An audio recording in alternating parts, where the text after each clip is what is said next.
When last we left our story, a series of confusing paradoxes left the future of the Evergreen State College uncertain. How was it that a spineless man was able to sit upright, or was it all just clever camera work? A student told me that you're a white supremacist. I don't believe I am. I'm You a don't white believe you person. are. Well, it depends on what you mean by a white supremacist. I'm a white person in a position of privilege. What sort of magical powers turned a baseball bat into a non-binary iron fist? Evergreen and most institutions are built on a racist model, so we are here demonstrating taking student control over an institution that we're paying to be at to make sure that our needs are being met. How was it that the throne of campus's biggest bully was actually a wheelchair? Fucking leave! The only thing we knew for certain was exactly who once occupied the land on which the college now sits. I begin our time together today by acknowledging the indigenous people of the Medicine Creek Treaty, whose land was stolen and on which the college now stands. Honoring the ancient native traditions of gender ambiguity and calling everyone racist. If you're not caught up on the Evergreen story, I refer you to my previous trio of videos on the subject. They are some of my personal favorite work.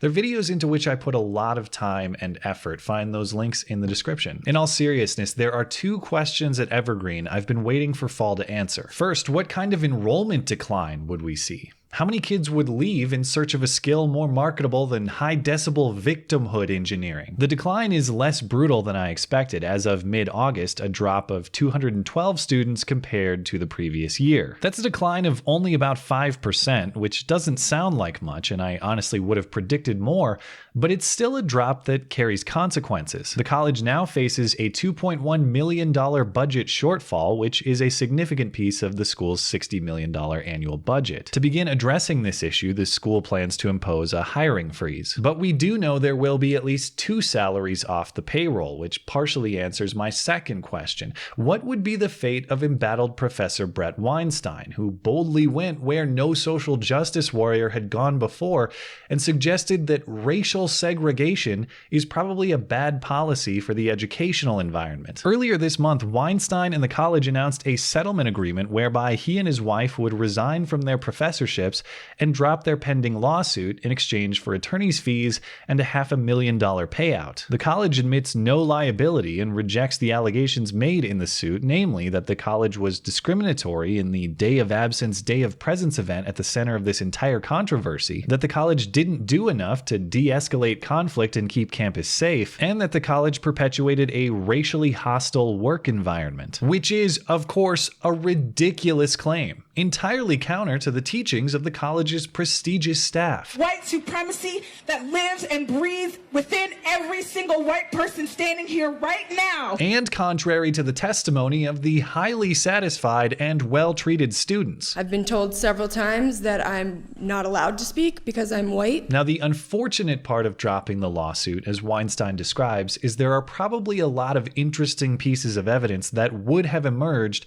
and now will not, at least as a part of this process. You can tell that the college understood that it had done wrong things and that it feared going to trial, and I think it in particular feared the process of discovery, because as foolish as people were on video, they were even more foolish in writing, and that was available through public records requests over the campus email server, but there was a lot more to be discovered in depositions and in other correspondence. So there are assuredly juicy details that likely won't see the public scrutiny they deserve, but not all is lost. As Weinstein mentioned, Evergreen's email server is part of a broader public institution and therefore subject to public records requests. And a diligent reporter at the Wall Street Journal thought, hey, I might fancy a look-see. According to our author, the school denies it is a racially hostile work environment, but the emails belie that assertion. As far as I can tell, the hundreds of pages of emails this reporter received have not been posted publicly, though it would be awesome if she would do that, just saying. Or if I'm missing a link somewhere, please do let me know. But based on what she has published, students and faculty were quick to levy accusations of racism with neither evidence nor consideration of the reputational harm they could cause, and this was not limited to Weinstein and his wife. Other professors and staff spoke to the void of law and order on campus and the danger that resulted. Wrote the school's facilities engineer, "The students are testing how much lawlessness will be tolerated. They have not found a boundary yet," describing being stalked by 2 students with no police intervention. He continued, "Many of us are stating that as long as the students are not violent, their behavior is acceptable, and apparently, violence in this context is bloodshed." And then in June, he retired. And I hope he flipped every table he saw on his way out. A 5'1" American Studies and Humanities professor describes being followed by white students who yelled and cursed at her, accusing her of not caring about black and brown bodies, and that she didn't care if she didn't follow orders. The only thing they would accept was her obedience. Left physically intimidated and worrying that the protests violated the social contract and possibly the law, she wanted to share her thoughts widely, but worried that doing so would get her branded as a Weinsteinian racist by her colleagues and their students. The physical intimidation is bad enough, but it can be corrected with proper policing. A tougher issue to correct is the slow drip of ideological poison,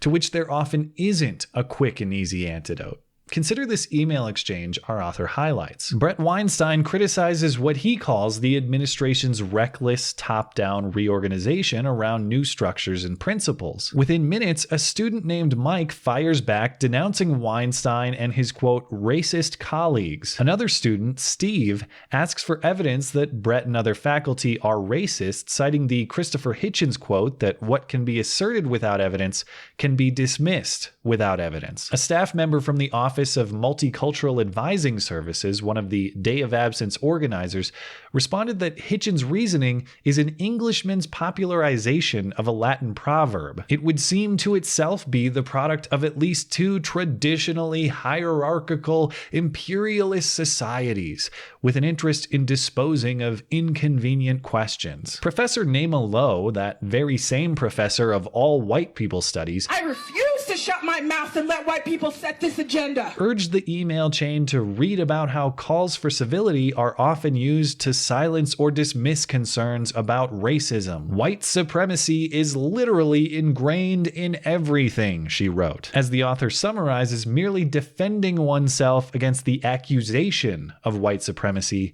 is evidence of guilt. This is bothersome. And not just because it's nonsense, as a matter of fact. The purpose of a college education isn't merely to learn matters of fact. We pick those up along the way, sure, and they're part of the bigger picture. But we can find matters of fact these days on any number of devices that can bring us all the world's information at a moment's notice. We don't go to college or send our kids to college to learn what to think. We do it to learn how to think. We don't go to college to learn facts. We go to college to learn how to find facts, to develop sound reasoning and critical thinking skills. And when you teach people this backward reasoning, that your personal mysticism is self-evident, and the burden is on them to disprove your claims, not on you to support your claims, you impair their development of these crucial skills. And there's no limit to the depths of nonsense you can reach. White supremacism is the personal mysticism of the day, but imagine Professor Lowe's reasoning applied to any other concept. You know, calls for civility are often used to silence or dismiss concerns about witchcraft, but witchcraft is literally ingrained in everything. And defending yourself against accusations of witchcraft is evidence of witchcraft. If that sounds crazy, that's because it is. And if you can't support your claims with evidence, there's no meaningful distinction between white supremacy and witchcraft. I want to maintain some optimism about the state of the American college campuses. I want to have faith that reason will prevail and critical thought will win the day. But it's getting harder to do that when the Brett Weinsteins of the world are being paid to leave, and the Naima Lowe's of the world remain on campus, teaching our kids that evidence to support your ideas doesn't matter as long as you have the right skin color. What I appreciate so much about my college experience was it was 4 years of trial by the Socratic method, 4 years of going to class and having a professor ask relentlessly, why? Why?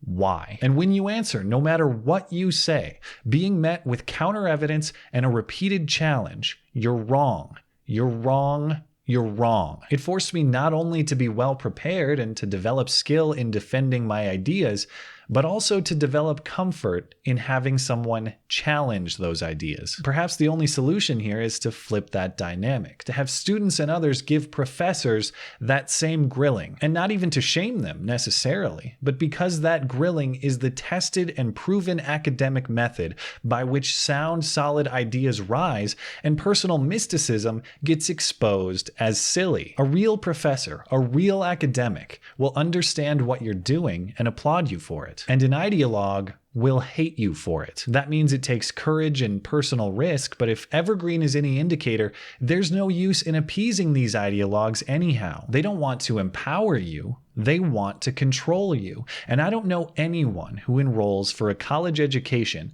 with the goal of being controlled. Thanks as always for listening and for supporting this channel. Always appreciate that thoughtful discussion down below, and especially over on Twitter. That is at ML Christiansen. You're always welcome to come hang out and chat in my live streams. Those are linked down in the description. Looking forward to it.